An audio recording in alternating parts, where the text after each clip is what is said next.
sur les animaux qui vont être pris par la fourrière et qui sont soumis à placement ensuite, bien entendu, ils vont être obligatoirement identifiés. Donc l'identification, je vous en toucher quelques mots, elle est déjà obligatoire. C'est une des principales obligations lorsqu'on a un animal domestique. L'identification, elle est obligatoire pour chat, chien et même autres furets, carnivores domestiques. Le chat, ça a changé assez récemment puisque c'est obligatoire depuis le 1er janvier de cette année. Ça l'était auparavant uniquement pour les chats qui étaient cédés ou vendus. Maintenant, c'est obligatoire pour tous les chats de plus de 7 mois d'âge. Il faut le savoir, c'est quelque chose qui est assez récent. Pour les chiens, c'est obligatoire pour tous les chiens de plus de 4 mois. C'est également, bien entendu, obligatoire pour tous les chiens de catégorie. Comment réalise-t-on une identification?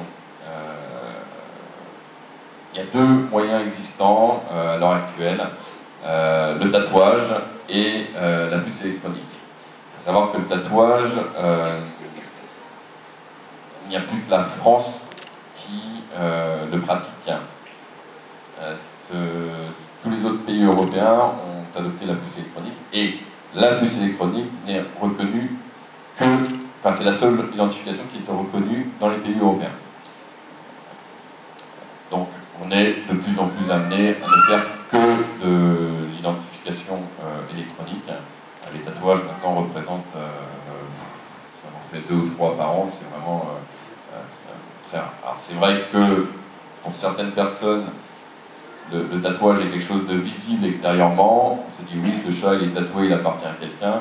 Il faut bien voir que l'inconvénient du tatouage majeur, et qu'on constate presque tous les jours, c'est qu'un tatouage ça s'efface. C'est souvent pas toujours très lisible, ça dépend comment il a été fait, il peut nous manquer des lettres, des chiffres. Donc souvent on se retrouve avec des animaux tatoués, mais pour lesquels on ne peut absolument pas déterminer le propriétaire. Avec l'identification électronique, elle présente plusieurs avantages. C'est indolore, il n'y a pas d'anesthésie, contrairement au tatouage qui nécessite une anesthésie bien entendu. Donc, bon, même si l'anesthésie est quelque chose maintenant qui ne pose pas vraiment de problème, ça reste une anesthésie, donc même si le risque est très faible pour toute anesthésie, le risque existe toujours. Sur une puce électronique, l'anesthésie n'existe pas, donc il n'y a pas ce risque médical-là. Donc comme je disais, c'est une simple injection, je pourrais éventuellement, j'en ai ramené une là, je pourrais éventuellement la tester sur mon collègue.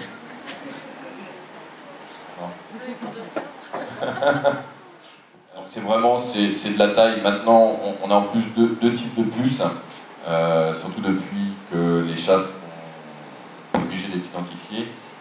On a des puces qu'on utilise encore très régulièrement pour les chiens qui ont un format un petit peu plus important.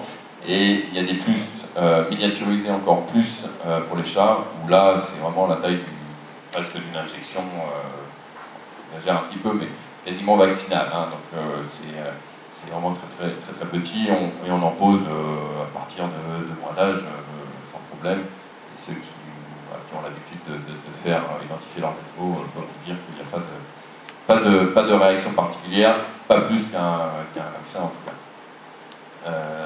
Donc la puce électronique, ça présente plusieurs avantages.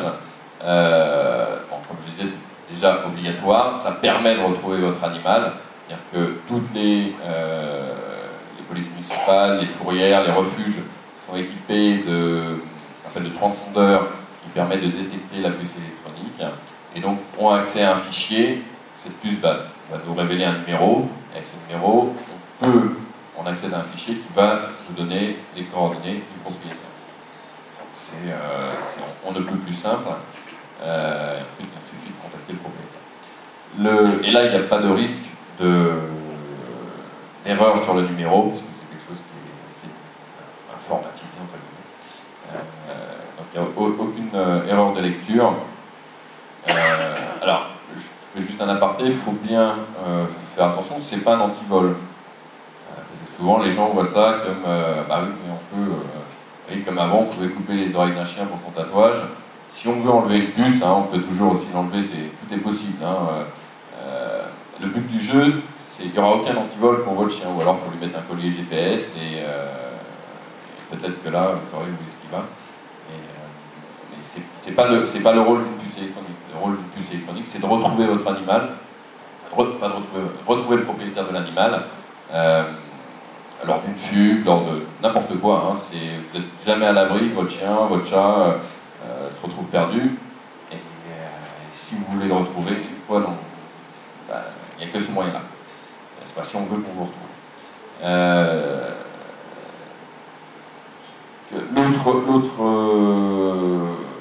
L'autre intérêt, c'est que c'est le seul moyen qui vous permette de voyager dans l'Union européenne avec votre animal.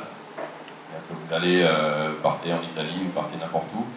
Si vous êtes contrôlé avec votre chien ou votre chat, et ben vous pouvez faire un petit arrêt de vos vacances pour aller voir un vétérinaire plus proche pour aller faire identifier votre animal. Il ne faut pas avoir un bateau à prendre ou quelque chose comme ça. L'autre intérêt, c'est que c'est le seul moyen de certifier également la vaccination contre la rage. La rage est une maladie contre laquelle on vaccine, bien entendu, et qui est encadrée également d'un point de vue réglementaire.